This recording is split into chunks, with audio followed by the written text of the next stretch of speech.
Welcome, everybody, to episode number 4 of the Mike Lopez interview series. This week, I am here to give you this interview, exclusivo, with my good friend Matthew Cartagena.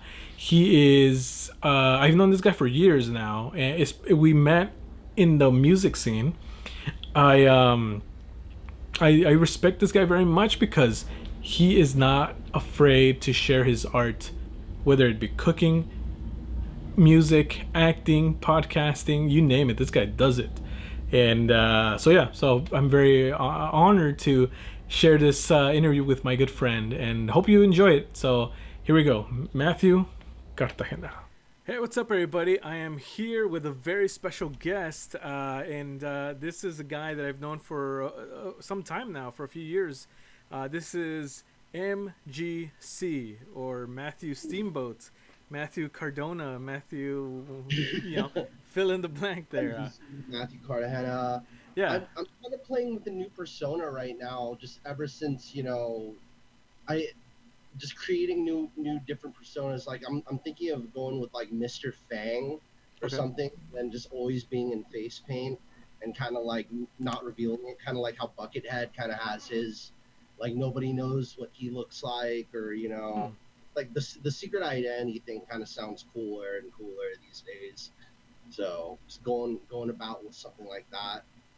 It's an idea that's still in the embryonic stage. You're getting a little preview of that. Awesome. So,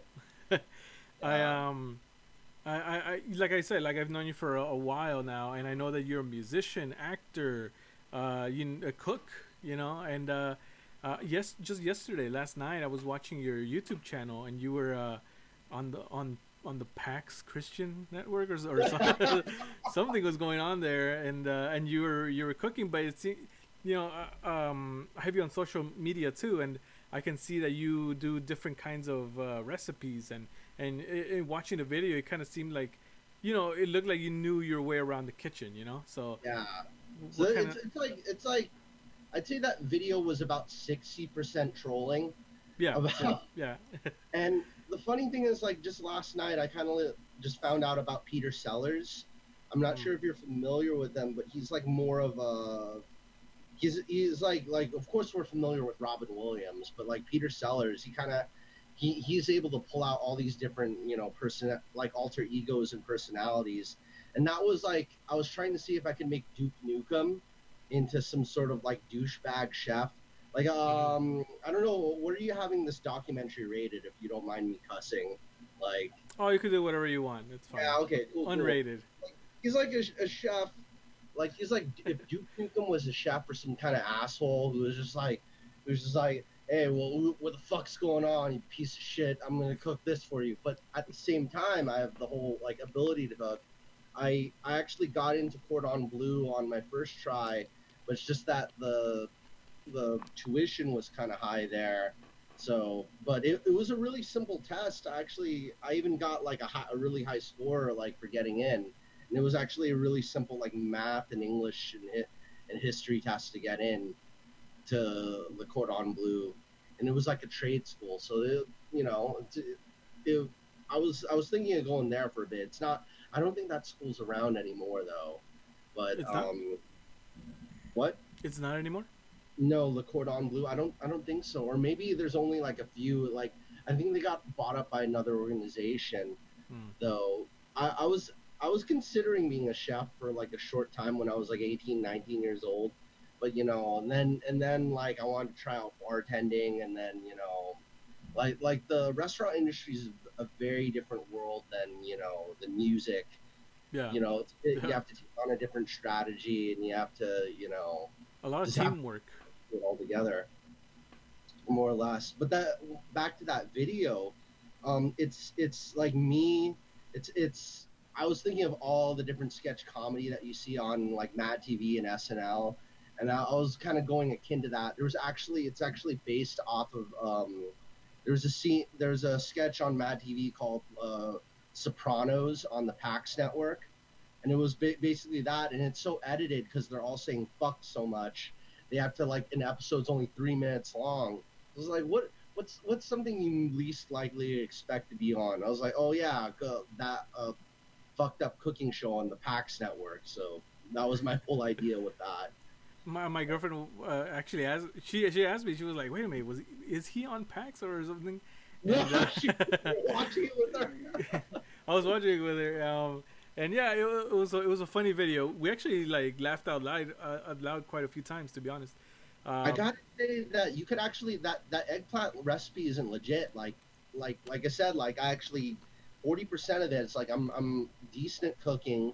You know, don't mean to toot my own horn, but you know that's like I just added a little things to like a salad dressing. You just fry some eggplant in the pan, and then it's like French fries, more or mhm. less. It's like another healthy alternative.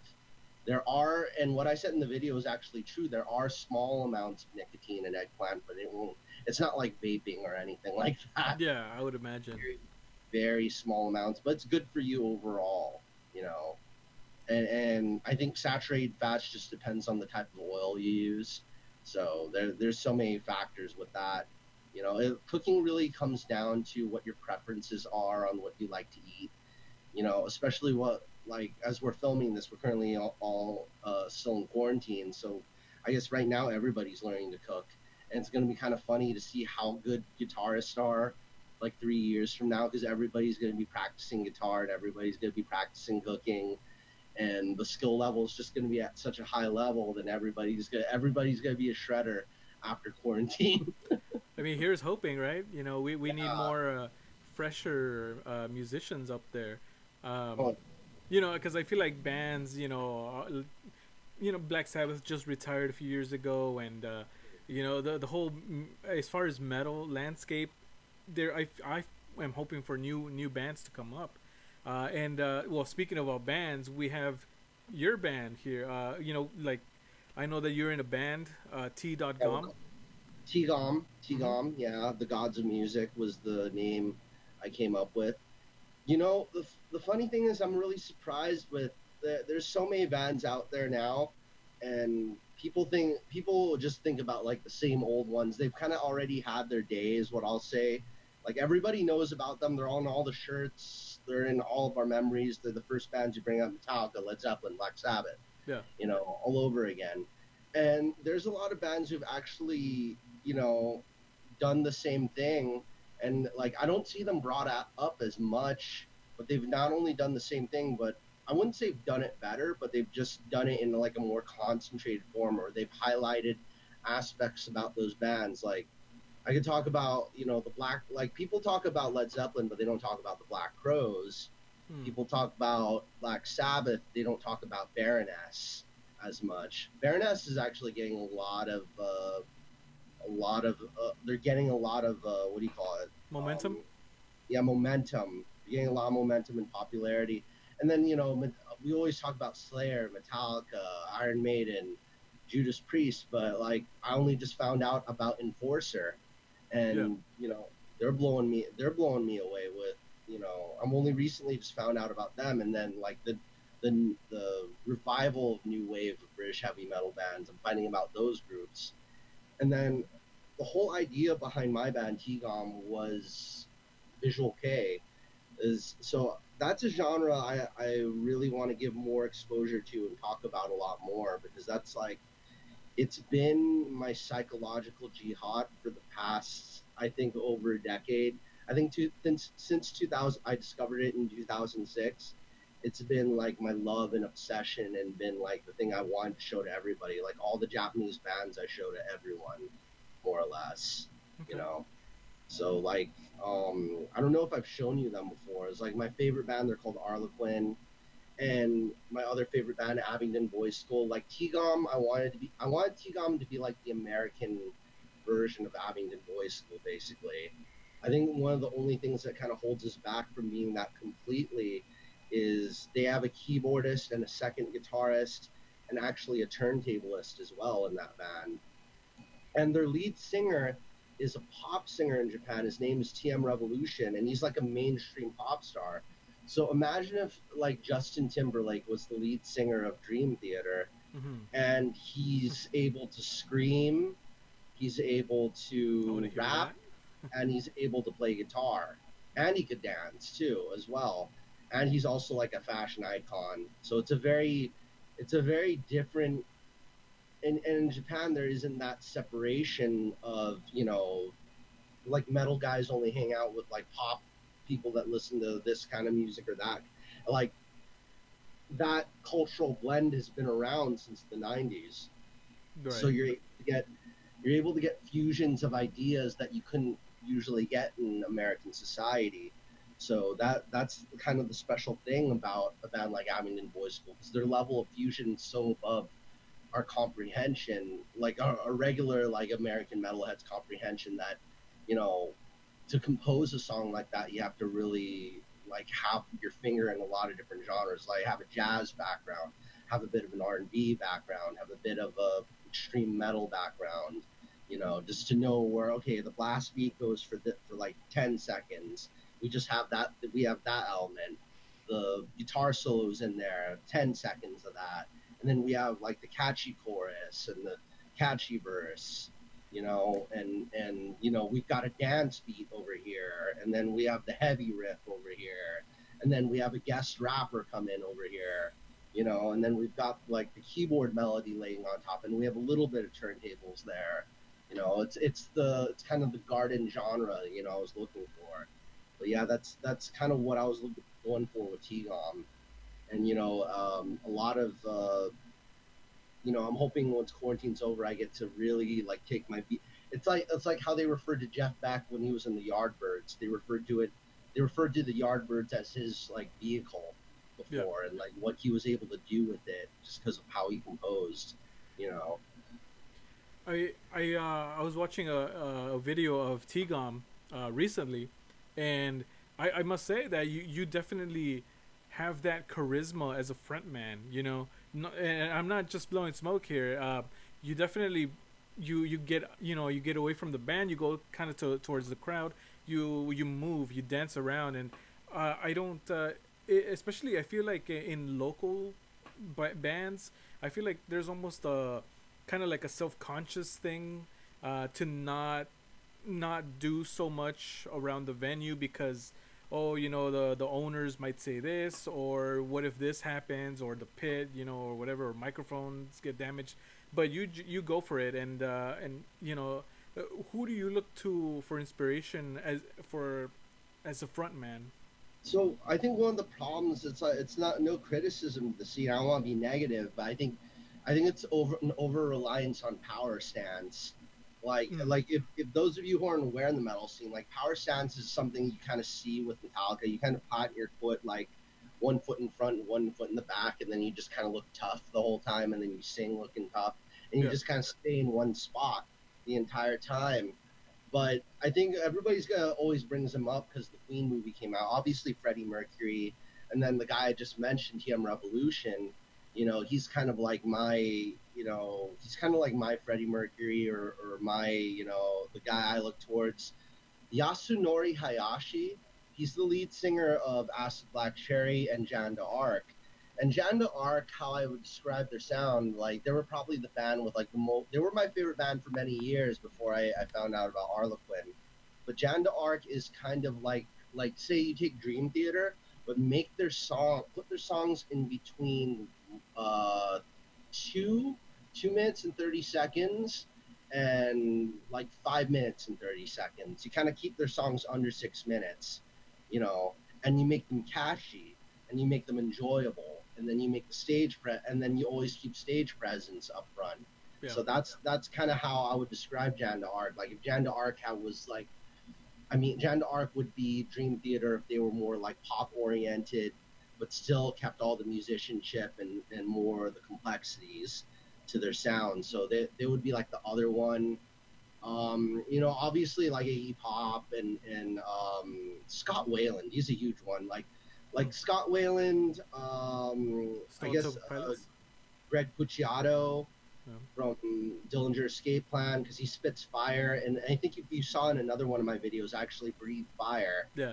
Um, yeah, it's very simple to do. It's just like a mouthful of Bacardi 151 and a blowtorch that I got from Oh, it's just a blower torch, nothing yeah, much. blowtorch that I got from like Harbor Freight. So I'm just you Yeah. know And the funny thing is, I got my practice doing that kind of spitting, like impersonating Triple H. So it's like you're spitting water like you're Triple H, but instead it's high proof rum. Well, they don't make Bacardi 151 anymore, but it's like Everclear that I'm using nowadays. So it's, I think like less than like $15. So that it was a little bit of that. I wanted like every element. Like it, and the great thing is like the more backyard shows we do, the more you'll see the fire being spit from my mouth because I can't Yeah. do that in venues. The What has mega, the feedback been from people when you do that live? tooting my own horn once again. Somebody told us that we were the best band they've ever seen in a backyard. No, like, and it's not just you. You know, I saw your guitarist, shredding. You know, he has his chops down. You know, the bass player too, the drummer. You know, you all come together, and definitely. everybody everybody kind of has their own. Ryan has a whole background. He's inspired by like Guthrie Govan and Buckethead, and those are the two most versatile guitarists I know on the planet. And I couldn't imagine a better combination for inspirations. My bass player Brandon, he has a background with like Brazilian music. He's really into bossa nova, Jaco and Pastores. yeah, and yeah, definitely he knows about Jaco, and he's a bossa nova fan, and he's actually part of a Brazilian drum group, so he has like a background playing like bossa nova guitar, so he's used to like the finger style stuff. Ah, yeah. So translating that to bass playing, he could bring that guitar style of bass. And whenever guitarists play bass, they have a different approach. My drummer Steven, he was actually in the Gods of Music Tigam when it was our Mark II lineup, because we had a first lineup, and he's our second drummer that we've had, and we had another drummer before. I think it's a trend where we have drummers that look like celebrities. Our first drummer looked like Bradley Cooper, and then Steven looks like Tom Cruise. So we kind of have it in that cycle. Steven's a really good drummer. He has a background in extreme metal, but at the same time, he's also a hip hop fan. So he kind of brings both those elements. And I think Steven's the other big Japanese rock fan in this group. You know, the other thing, like I'm still looking for a second guitarist for Kigam and a keyboardist, just because I want that same big sound that Abingdon Boys School has, or the same. There's another Japanese band, Blue Billion. They're two guitarists, a keyboardist, a drummer, and a bass player, and a lead singer, just who's just like hands free. Playing it like right now, I hold down second guitar in the band myself, but only on some songs. Yeah. So it limits your movement unless I've got like the wireless system, where I could just like set the guitar off to the side and then jump around. Like, I mean, the other thing I wish I could happen soon, because I've talked about this with other people in the React videos, were guitars. I mean, not guitars, but robots, artificial intelligence. So other than not replacing band members, but like giving you more freedom of movement, or being capable of things that you never thought you'd be capable of. Like basically imagine your whole backing band is just two robots, because it doesn't really matter the amount of, they just have to have more arms to play the instruments. So it would be like a 20 armed robot would be like one backing band member, and another 20 armed robot would be your other backing band member. Yeah. It nowadays, I'm sure Tesla could make something like that for sure.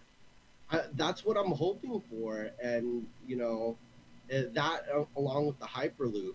But just imagine the types of harmonies, and because Yeah. there's a lot of composers out there now, and a lot of songwriters out there now that can't make the music that they want to make, because they either have a hard time working with other people, or they just don't have the money to pay backing musicians. Hmm. So imagine if they were put in a situation where they had access to those robots.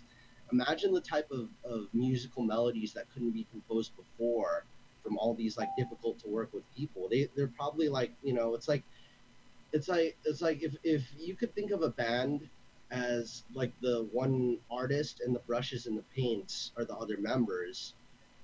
But the thing is, the brushes and the paints are individual people with minds of their own, Yeah. that you have to respect the autonomy of, so you couldn't paint that painting because you couldn't really, you couldn't agree with all the things those different pieces of the art set wanted, and you couldn't compromise with them. So that's one of the things that those robots would allow to happen, and that's kind of what I'm looking forward to in the next few years, the types of fusion that are humanly possible, because not everybody's got the means, not everybody has the wallet or the technology. I think if I was a billionaire, or at least a multimillionaire, that's one of the things I'd probably lend out to like the community, or to the kids, like those robots that could compose those songs for them. Like a kid who's got, I got this song in my head, and I could just hum the melody. I don't even know theory, and he just hums it, and then bam, he writes his own symphony, his own rock opera, just with, Just a like melody. imagine like 100,000 people with rock operas and all the different varieties you could get from it. You know, that's we haven't we've only seen the tip of the iceberg of what has been possible with composition so Oh, far. absolutely, Yeah. absolutely. I also wanted to talk about your other hobbies. Like, for example, I know you've been doing acting, or like appearing in different like movie sets, and different stuff like that. I don't act as much nowadays, but I think at that because of the advent of K dramas and teleseries, and in Espanol it's telenovela. Hmm. So in Tagalog it's teleseria for us, and there's been I've been, of course, by teen pop standards, I'm over the hill. I'll reveal my age. Obviously, I don't really hide it. I'm 31 years old now, Younger and than me, I'll tell you that. yeah, I'm definitely no spring chicken, but I'm very interested in being involved in that whole world of like the K dramas and Filipino dramas, and I'm looking into it, like coming back to my home country and just seeing possibly appearing in one, because there's a lot of like Filipino American kids like myself, appearing So, in so you're shows. Filipino, yes? Yes, Ah, okay, okay. I'm full Filipino, and one of the big things for like Filipino overseas workers and people in other countries is everybody watches dramas. And there's been such a new shift in culture recently. There's like with Japanese people appearing in Filipino dramas. There's European people, like I haven't really, like, acting wasn't really a big goal of mine, like coming out of high school. Hmm. I didn't really, it wasn't until I was like 24 that I started doing background acting. So, and it was only as like a side job. And I appeared in a lot of different things, but it wasn't a main pursuit, because like I wanted to be a famous actor comedian when I was in like middle school. But one of the things that happened, and this will kind of surprise you, what led me to the guitar, because I talked about how wrestling got me into heavy metal, but like one of the other things was like guys like Jack Black and Jimmy Fallon and Adam Sandler. Like the whole reason I wanted to learn guitar was for it to add to my comedy. Like I was like, and also to be kind of a romantic and be able to like sing songs to like the girls I liked. So that was a little bit. I wanted to be seen as less of a stat, because I used to be known as the class clown telling jokes in school. So I wanted to be seen as more of like a serious romantic figure by learning to play the guitar and being able to sing. But with that, so many things came about it. Like I wasn't even expecting to fall in love with music as I thought. I didn't know. I thought, when I was a kid, I thought you had to know mathematics to play guitar. I thought you actually had to know multiplication to play, and I also thought to play the guitar here. I've got a guitar behind me. Just to explain, I thought to You're play this instrument, for every note you had to turn, like every single time you played it, you had to turn the keys constantly. And you had to do mathematic equations to play it.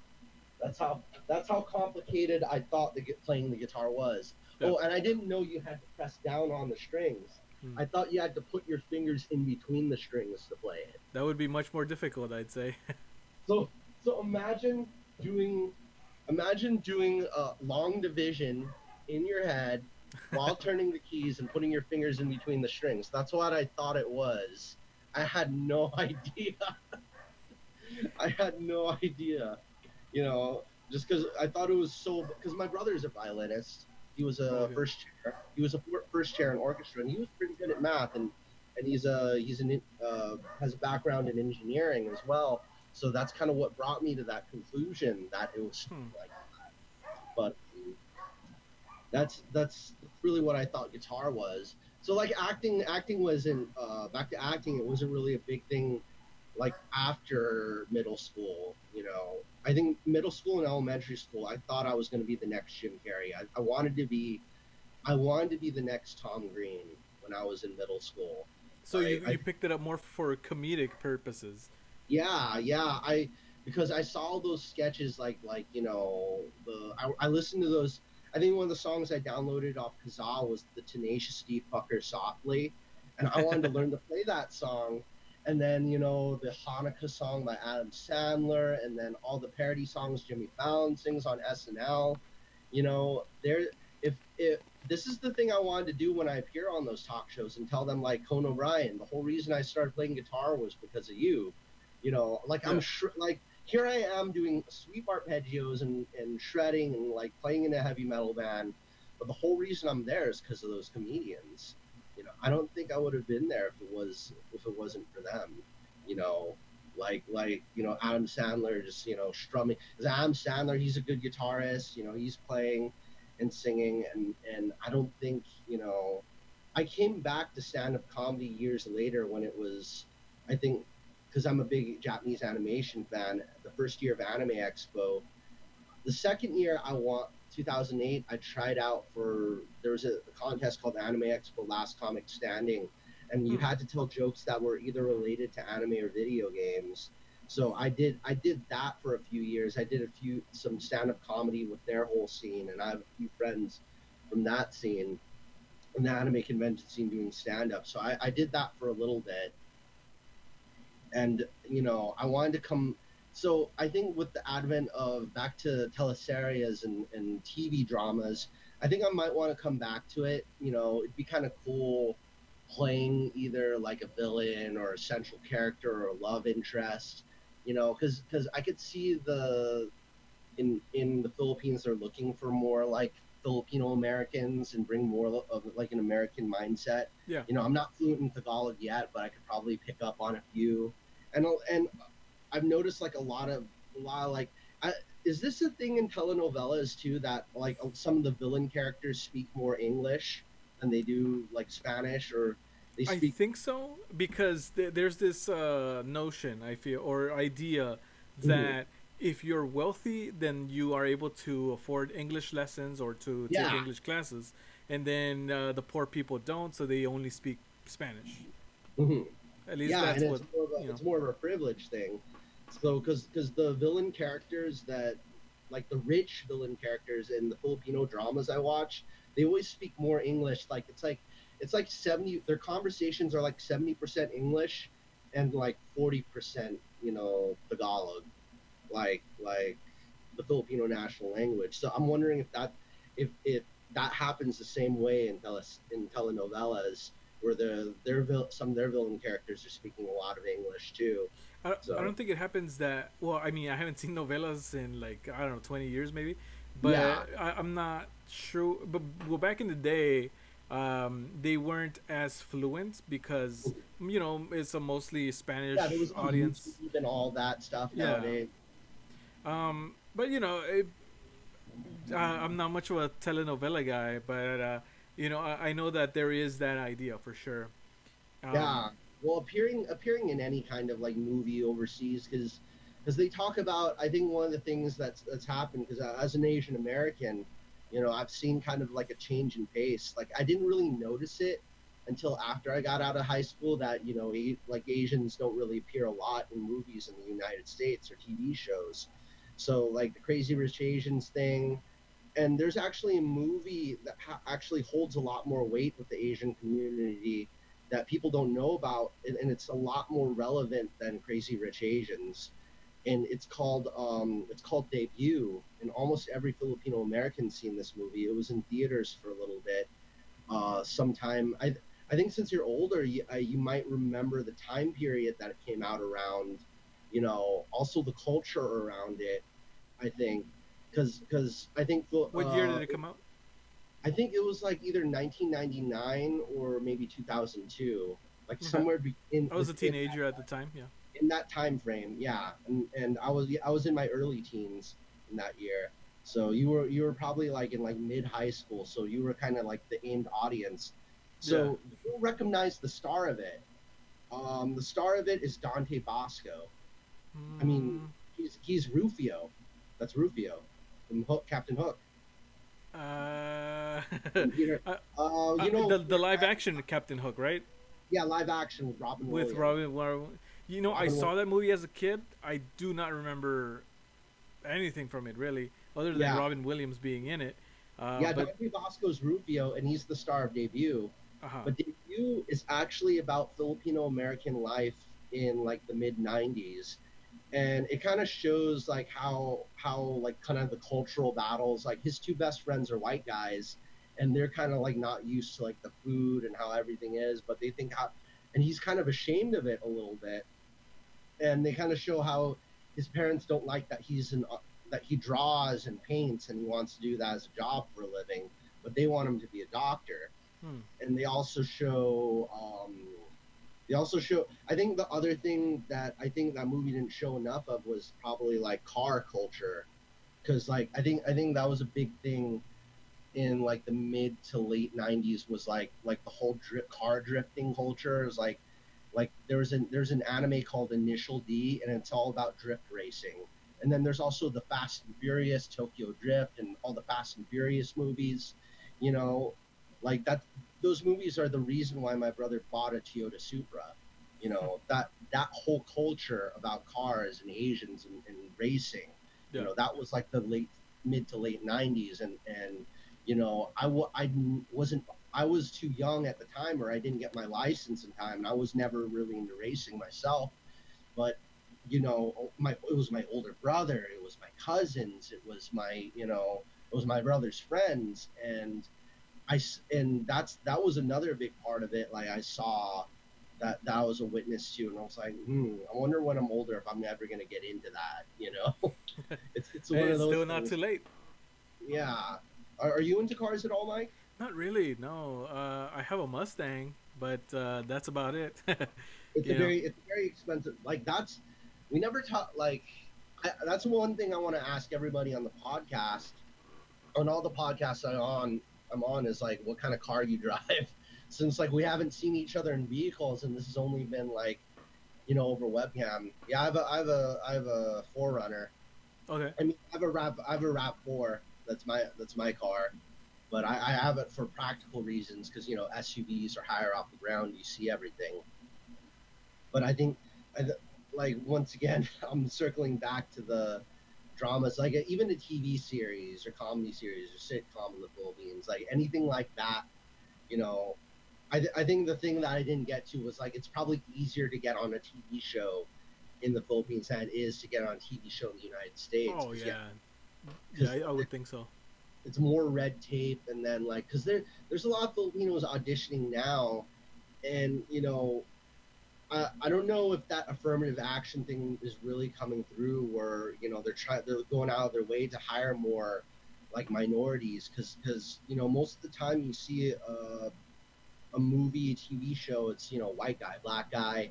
It's like white guy, black guy, and then like 70% of the time the other ethnicity is Latino, Yeah. and then maybe you'll see Indian, and maybe you'll see Indian or Arab or Asian, or you know, Indonesian, when so many other ethnicities out there. You know, some you won't see that often in the United States, and that's no fault of the industry, just because there's just not that, like you won't see that many Nepalese people or Bhutanese people Hmm. in a movie, just because there aren't that many Bhutanese people outside of Bhutan, or there's not that many Nepalese. Like I think I've only met like one Nepalese person so far in my life. Zero for me.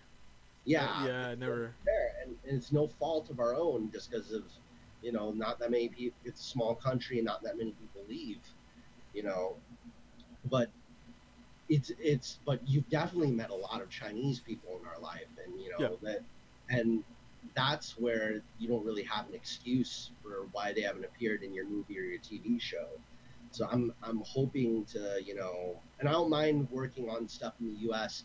I think one of the cool facts that I want to share with everybody about the opportunity about movies and TV shows is saying one line in a movie is $1,000.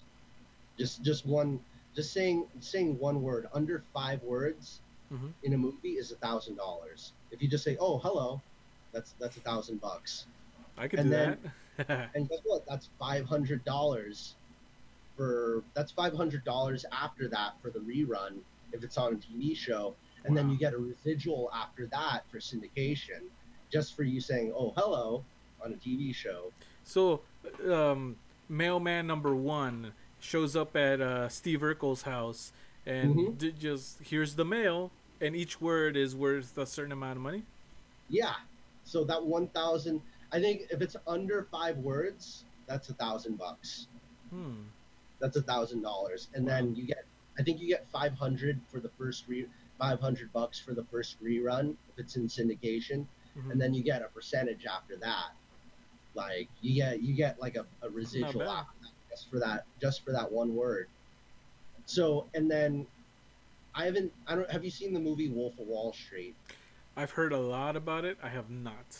Well, just to be Someday, able to someday I'll check it out. explain it for you, Jonah Hill's character in that movie, the he was willing to accept the lowest the Screen Actors Guild could pay you for appearing in a supporting role, in a smaller supporting role or secondary role, is $60,000 for a supporting role.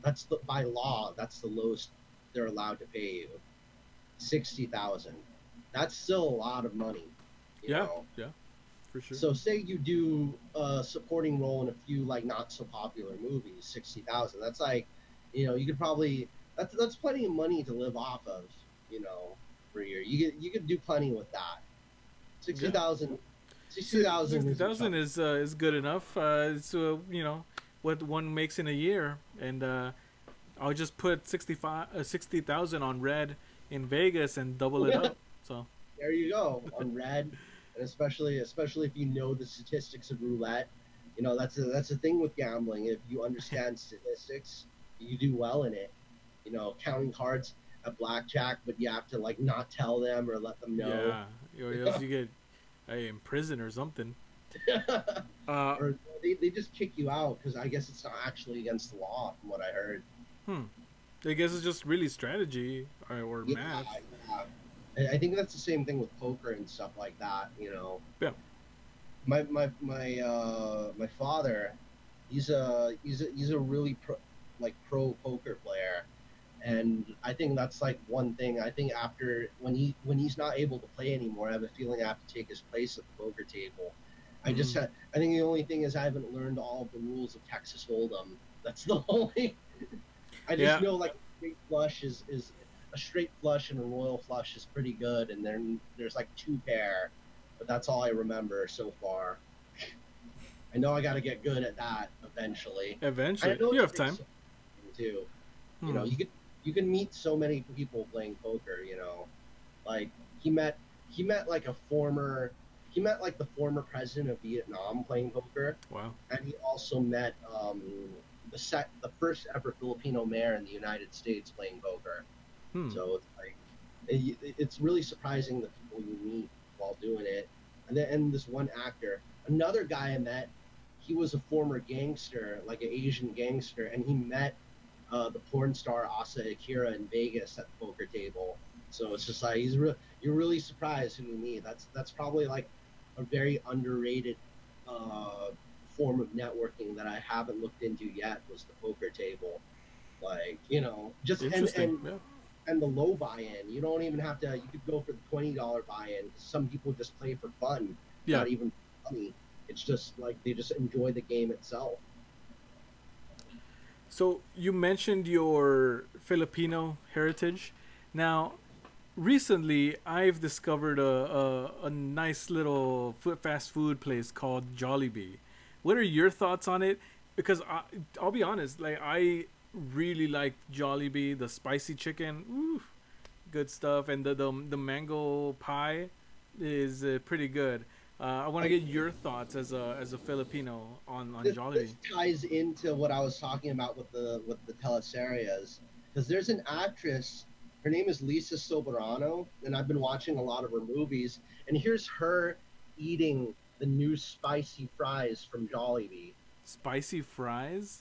Yeah, they've got like a new Ooh. spicy French fries that they just came. Yeah, they've got crispy spice fries that just came out. Are they in And the United States or they haven't brought it down yet? there's only one way to find out. Yeah, yeah.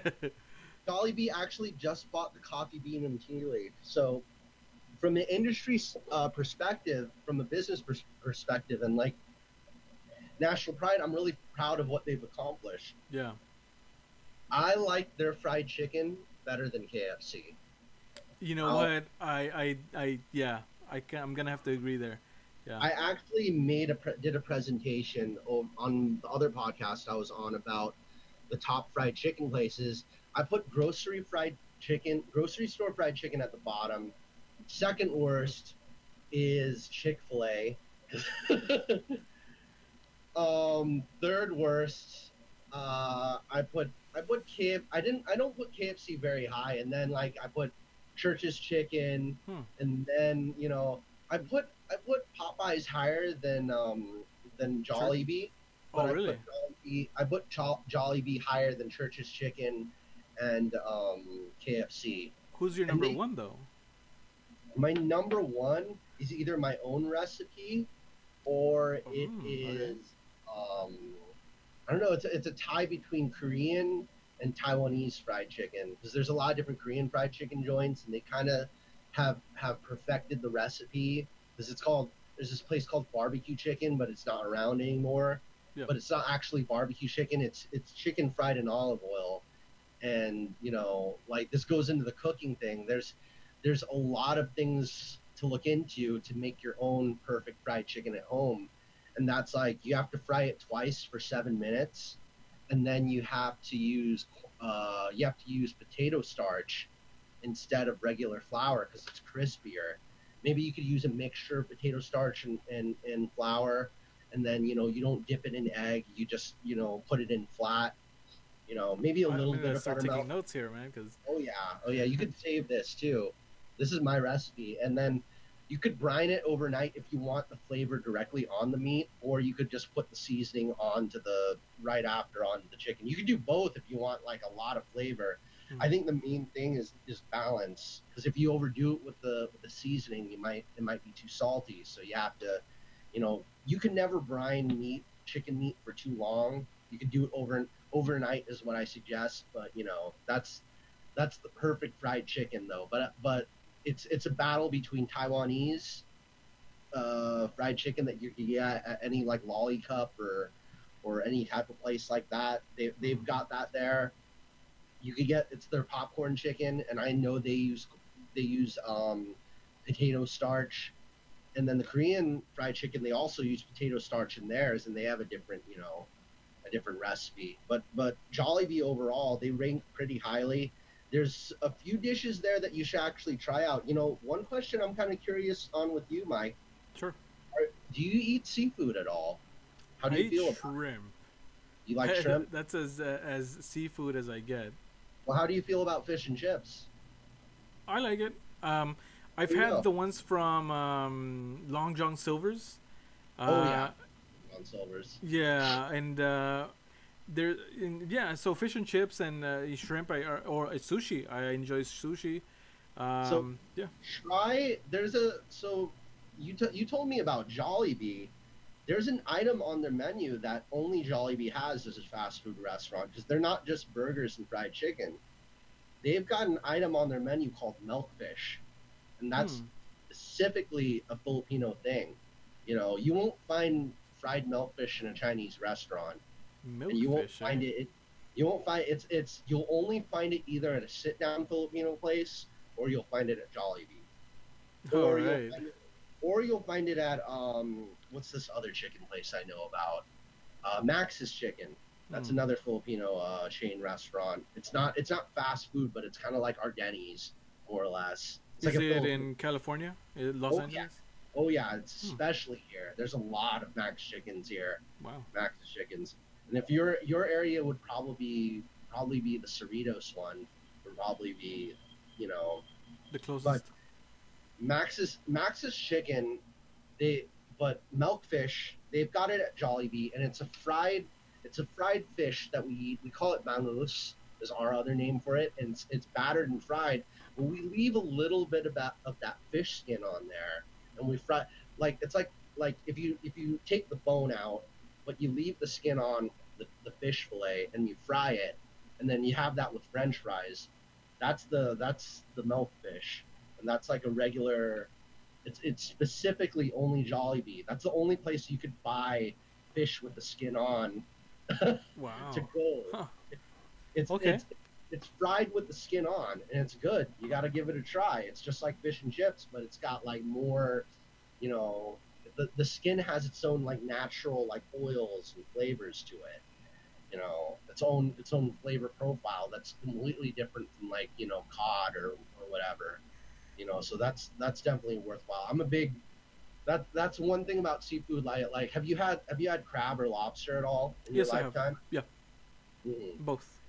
My personal favorite food's lobster. That's like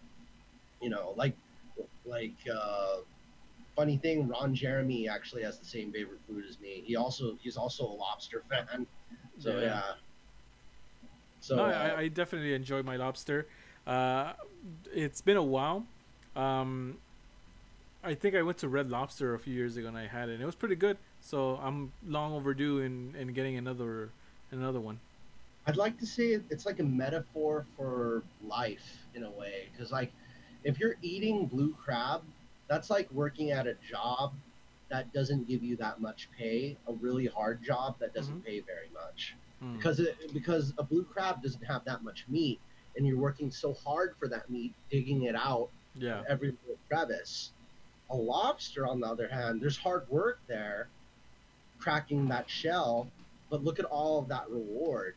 Look at all of that meat inside of the body of that lobster, in Hmm. the tail and in the claws and in the head and in everything. Like the tamale, like that. That's the reward. That's my metaphor for life.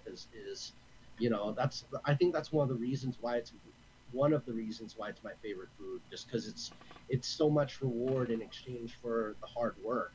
You Yeah. know, that's kind of why I wanted to be a rock star, because like a famous heavy metal singer, a famous rock star, like worldwide, was because I wanted something that gives you a big reward for hard work. You do the work and then you get the big reward at the end of it. Because I look at all the hard work that's involved. I didn't want to do something like I know I'm not doxing you or anything, but do people know you're a teacher? Yeah. I you know I think that's kind of why, like, my dad was telling me you should be a history teacher, but I think it's the disciplinary aspect of it that I can't get into, just because It, it, you it, know it can be. It does need this disciplinary action, but sometimes, of course. yeah, But both on yourself and the students, and it depends on what yeah, grade I as mean, well. for me in the classroom, I almost see it as a performance. You have to keep their attention. You have to kind of command where the class goes and like the atmosphere. I feel keeping the atmosphere of the class upbeat and energetic, but at the same time not letting it get out of control Mhm. is like a performance. It's like I do compare some aspects to being on stage. That's a huge part of it. I think of um I think of I think of what it's like when what it was like whenever students in my high school would troll the teachers, and I'm like, God, I don't want to do that. I was Yeah. thinking back, you know, but I think you got a handle on it. You got the personality to handle them. Yeah, Pretty, yeah. And I do elementary, so it's not as bad as like a middle school or a high school. But yeah. I heard middle school surpringly is actually the worst yes, because it you get, is. yeah, the worst of both worlds. Yeah. But I wanna ask one more question. What does the future hold for MGC, and what projects do you have in the future? So there's actually a lot to this. It's a big. This involves me like drawing maps and shit like that. That's the crazy thing. So there's a big scheme. I don't know if I've told you about that. There's a show called Later with Jules Holland that airs on the British Broadcasting Network, and I actually want to recreate that show, but not in the United States. Hmm. I want to recreate a show just like that in the city of Fukuoka, Japan. Hmm. Fukuoka, Japan is going to be the second largest city in Japan come 2030 or 2040. And I'm hoping to move there before this gets completed. They're building an underground tunnel that connects Karatsu, Japan, to Busan, South Korea. And that's over $1 trillion in trade passing through that tunnel Wow. yearly, just because of like all the industries in Japan that make billions of dollars, all the industries in Korea and China that want to drive through the continent, and delivering their raw materials. It's very similar to the channel in England and France because all that money passes from England into France, and all those people, tourists, people who sell their wares, independent sellers and stuff like that. It's Calais to Dover. But the thing is, there's so much more raw material passing through those two cities. And one of the things that's going to happen, the distance between Karatsu, Japan, and Fukuoka, Japan, is kind of like from Pomona to Anaheim. Okay. It's about 30 minutes, or I'd say maybe from around where you live to Long Beach, probably That's quite maybe quite a like, bit away. I feel yeah, 30 minutes about. 30 minutes. Yeah, Yeah. about 30 minutes. It's like a 30-minute drive, like very short. But within that 30-minute drive, you could tell that if the industries of everything around it are growing, they're going to reach all the way to you, Hmm. more or less. And that city is a seaside city. And right now in Japan, it's like the fifth biggest city, but it's going to grow into like become probably just as big as Shanghai Hmm. in the coming years. And I want to set up shop there because I think opening up my record label there and maybe a small music school there, because I know you're teaching music as well, right? Yes. Yeah. I think having like a private audition only music school, because I just found out about the school called Thornton School of Music, and the only way to get in is through audition. In USC. It- yeah, the USC Thornton School of Music. It used to be that, and I used to give a tour of that, of just the outside of that place, because I used to be a tour guide in downtown LA. Hmm. But yeah, I'll talk about that another time. But the Thornton School, it could be like that, where the only way to get in is through audition. And I was thinking of opening up a school like that in Fukuoka, Japan. And basically, the other idea is to go back and forth between Busan and Japan, because that's like a population of like 100 million people. But the distance between Fukuoka to Busan is also the same as driving to Las Vegas, because it's a 4-hour boat ride on a speedboat called like the JR Beetle, and Hmm. you just jump on it and it takes you there in 4 hours, Hmm. and it's just like driving to Las Vegas from LA, more or less. It's the same thing, and you could just go there for like the weekend and then come back. It's like whenever you played like Las Vegas for a show, you still have that, but the big difference is the population of Busan's way more than Vegas, because it's like, I don't know, it's over like 30 million. It's like maybe like under 20 million people in that city, Okay. you know. in a country whose population is like 100 million people. Yeah. And then Japan, it's like something 100 million there. So you kind of go back and forth between those two nations. Maybe it's like 50, 60 million. I forgot what it was, but it's a lot of people to kind of go back and forth and expose your music and your audience to. So it's a very strategic. It's going to be like a hub because even people from Shanghai and Taiwan are going to be going to Fukuoka, and already there's an expat population of Taiwanese people living in Fukuoka, Japan, and Vietnamese, Filipino, Korean, all in that So city. like a melting pot of Yeah, it's a melting pot. yeah. That's where I'm hoping to move to within like the next 6 years. I want to continue my band and see if I can set up shop over there because I see a future in the Asian continent is one thing. The other thing, I still want to do shows in the United States at the same time. I want to have like a build up maybe and like have Costa Mesa as my headquarters here in the U.S. Mm-hmm. Because I pick very specific cities that have their own like benefits because everybody usually just says, oh, Hollywood, or Yeah. everybody just says Hollywood, or they say Anaheim, or they say other people say Tokyo, some people say New York, some people say San Francisco, but like I'm picking Costa Mesa as my city in the U.S.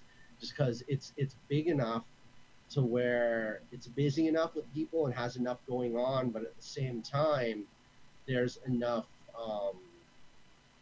there's there there's less people for your parking to be free in that city. There's enough free parking and music venues there to have something going on.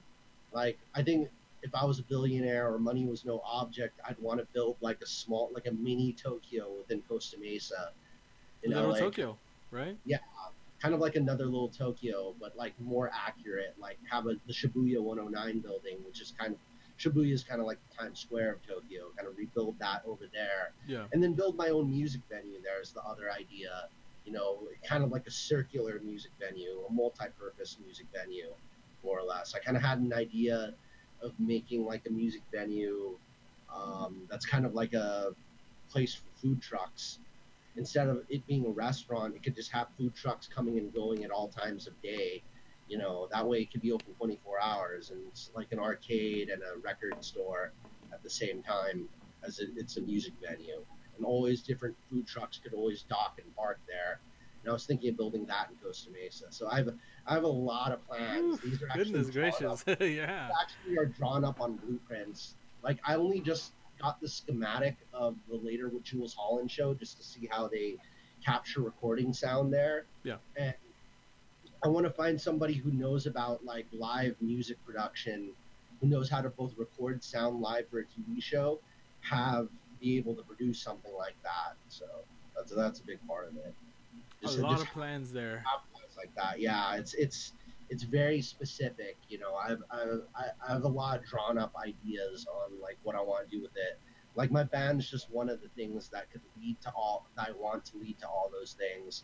I know it's like Sammy Hagar, he's like one of my role models like for life. Like Sammy Hagar and Henry Rollins, Hmm. basically, is how they live life. Like Sammy Hagar is a multi entrepreneur. Yeah. He's got his own brand of rum, his own brand of tequila.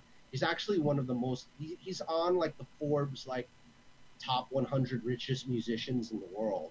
Hmm. You know, it's like there's also like Dr. Dre, Madonna, Andrew Lloyd Webber.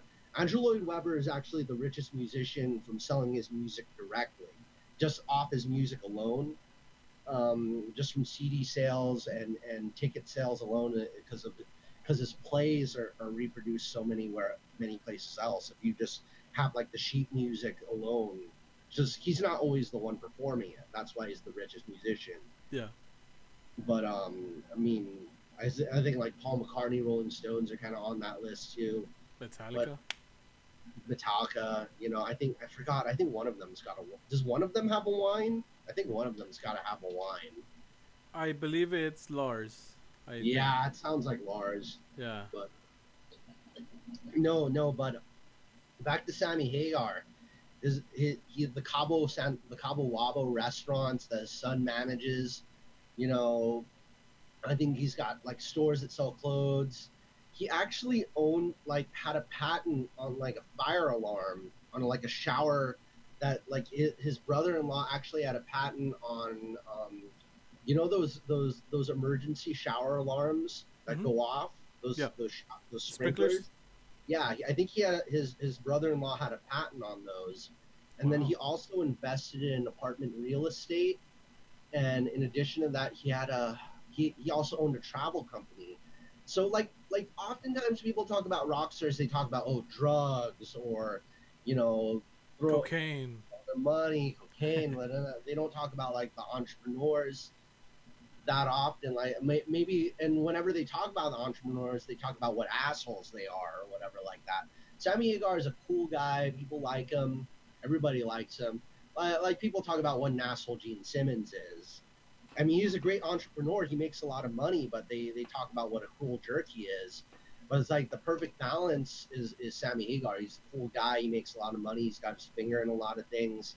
He's business minded, but he also makes great music, and and the business side doesn't dominate. He doesn't come out on stage in a suit and tie. He wears sandals and shorts on stage.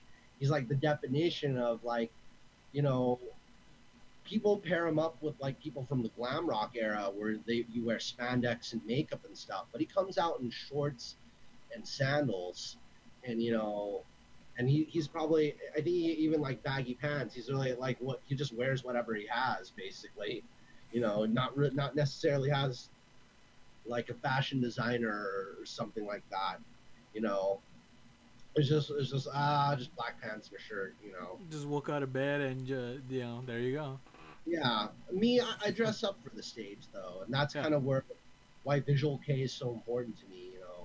It's that whole aspect of being a walking piece of art, kind of like what a geisha is. Alice Cooper also kind of created that concept. He has like kind of like the pattern Yeah. that he draws on his face. I kind of have this thing with like a bullseye, like drawn on my eye, and that's kind of like what my thing is. There's another singer songwriter. I think after we finish recording this, I actually want to show you. Okay. His name is Jameel. He's like a Korean singer songwriter, and he's kind of like Prince or Michael Jackson. And he has like a shape drawn like under his eye, and he's pretty like, he's very captivating. And just today on Instagram, he turned the same age as me, and I had no idea he was the same age as me. I was pretty blown away at that. But Okay. yeah, I'm rambling on, but again, No, I want to give you as much as I could give you. no, You thank know. you. I mean, I definitely appreciate you coming on. Uh huh. And you can catch us on Circle of Debate, right? Every Yes. Friday and Sunday. And then I know you have your band T Gum. I've seen your Also on. I'm also on Drink Talk Learn. I was joking that Drink Talk Learn and Circle of Debate should switch names, because that show, there's more arguments on that show than there are on this show, yeah. and then there's more on Circle of Debate. So it's like we're more like you drink, we talk, and then you learn about And you wrestling. learn, yeah. So that's like it. We should really like trade Swap names for names. that show. There's probably less debate with us than there is with them. Yeah, it's true. But yeah, but I want to thank you again, and I'll see you on the next one. Hopefully, we'll do another one sometime. Yeah, find me on these social medias. I'm actually in the near future. I'm gonna be on this app called Twitcasting. Oh yeah. You can find me on there, MGC Universe on Twitcasting. It's a new app because a lot of people are going to or can't really live stream as much on Facebook. Facebook's actually going to lock down on a lot of musicians in the coming days Oh as the wow. date of this recording. So if you're a musician out there, you should try out Twitcasting. It's easier to use than Twitch because you just press, you just press like live stream, and then Yeah. you're live streaming to everybody, and it streams in high quality, and it's also really big with the Japanese audience. There's also Live It or 17 Live. That's another one, but it's only for mobile. But Hmm. I'm going to be on both of those in the coming days, so I'm going to be streaming a lot on those, at least for the duration of quarantine. So, Absolutely. Yes. It's awesome. Sounds good, man. Thanks again, and I'll see you in the next one. I